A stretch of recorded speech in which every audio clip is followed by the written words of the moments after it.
Assalamualaikum warahmatullahi wabarakatuh, Pak Abang semua. Sekarang ni jadi isu hangat di media sosial pasal kenyataan Dr. Kamilin yang mengatakan tidak boleh dikatakan bid'ah secara mutlak kepada amalan membaca Yasin pada malam Jumaat. Setelah dia membuat kenyataan tersebut, maka geng-geng toksik pun menyalak sehabis kudrat. Ada yang tuduh Dr. Kamilin pengecut, agamawan cari duit, terkeluar dari ajaran sunnah dan macam-macam lagi.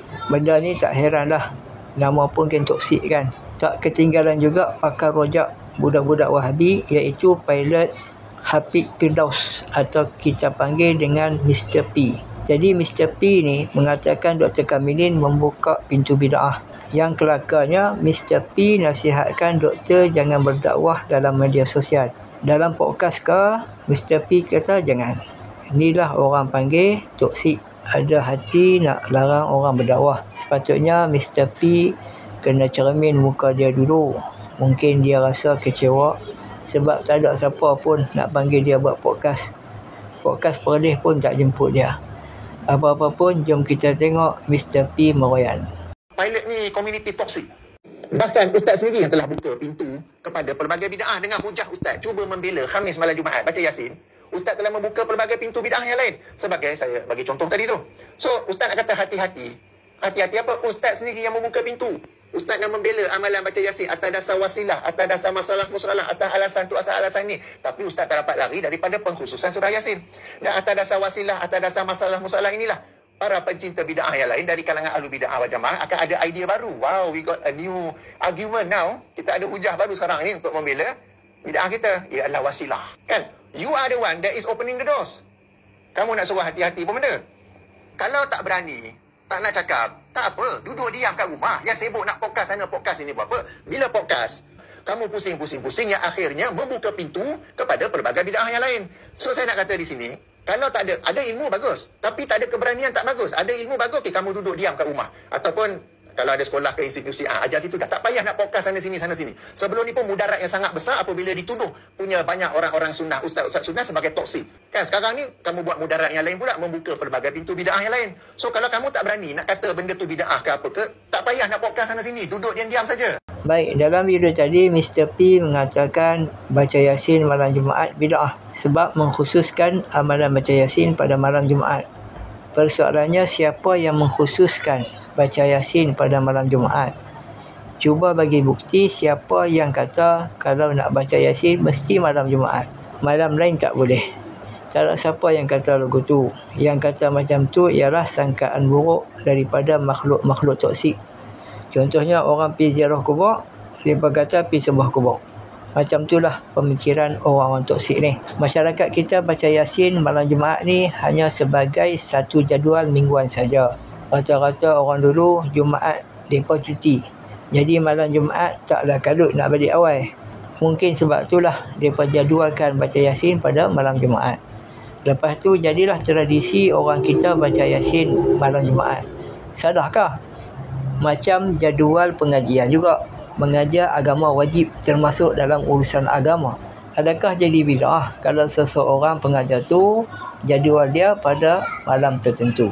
Sama aja kalau kita baca Yasin pada malam lain pun, puak-puak toksik akan kata bid'ah juga. Kalau kita baca malam Khamis, mereka akan kata kenapa khususkan malam Khamis. Kalau kita baca pada malam Rabu, mereka akan kata kenapa khususkan malam Rabu. Begitulah seterusnya tuan-tuan, sampailah kita tak baca apa pun pada malam hari. Barulah geng-geng toksik ni akan berasa tenang hati, macam syaitan. Tapi memang betul ke kalau mengkhususkan sesuatu amalan, perbuatan itu jadi bid'ah yang boleh masuk neraka? Jom kita tengok pandangan ulama tentang mengkhususkan ibadah dengan masa tertentu atau pada tempat tertentu.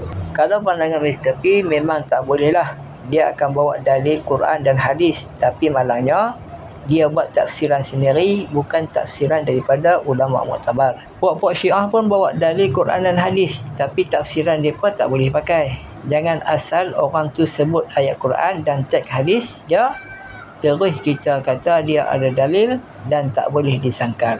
Jadi Mr. P bukanlah orang yang layak mentafsir ayat-ayat Quran atau mensyarahkan hadis-hadis Nabi sallallahu alaihi wasallam. Baik, jom kita tengok dalil harus mengkhususkan ibadah dengan masa tertentu atau tempat tertentu. Dalam sebuah hadis riwayat Ibnu Umar, aku terjemahkan.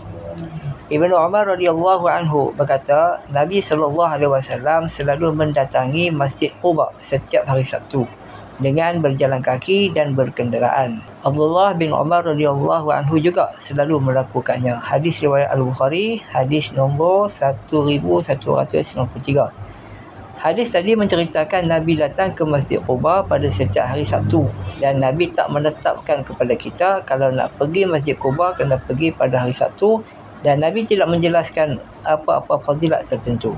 Maka itu satu rutin dan jadual Nabi untuk pergi ke Masjid Quba. Baik, apa komentar ulama tentang hadis ini? Ini yang penting untuk kita fahami dari hadis ini.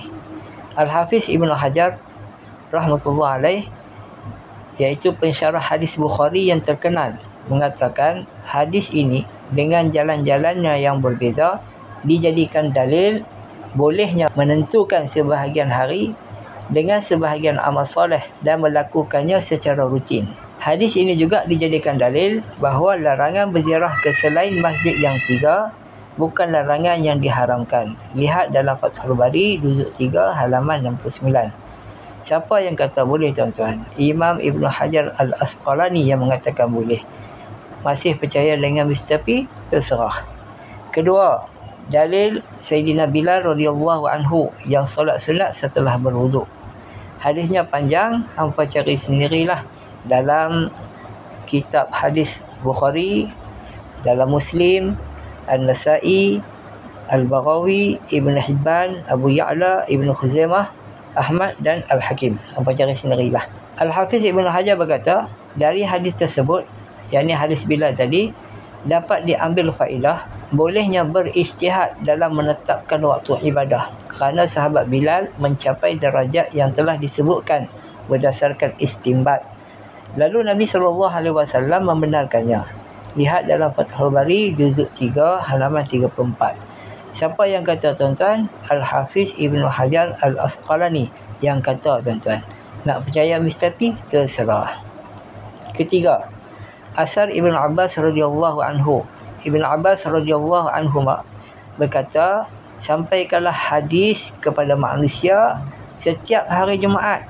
Jika kamu tidak mau, maka lakukan 2 kali dalam seminggu. Jika masih kurang banyak, maka 3 kali dalam seminggu. Jangan kamu buat orang-orang itu bosan kepada Al-Quran ini. Hadis riwayat Bukhari, nombor hadis 6337. Tuan-tuan, adakah Ibnu Abbas ahli bid'ah dan Mr. Peter paling sunnah? Nak percaya? Terserah. Dan banyak lagi dalil dan pandangan ulama tentang boleh mengkhususkan ibadah dengan masa tertentu atau pada tempat tertentu. Nak sebut semua jadi panjang pula. Kesimpulannya, Mr. P hanya memperbodohkan masyarakat dengan pemikirannya yang sempit tanpa berdasarkan disiplin ilmu. Hanya orang-orang bodoh saja akan terpengaruh dengan dia. Dan orang-orang yang bodoh, jangan kata ulama tak maksum pula noh. Mr. P pun tak maksum juga. Assalamualaikum warahmatullahi wabarakatuh.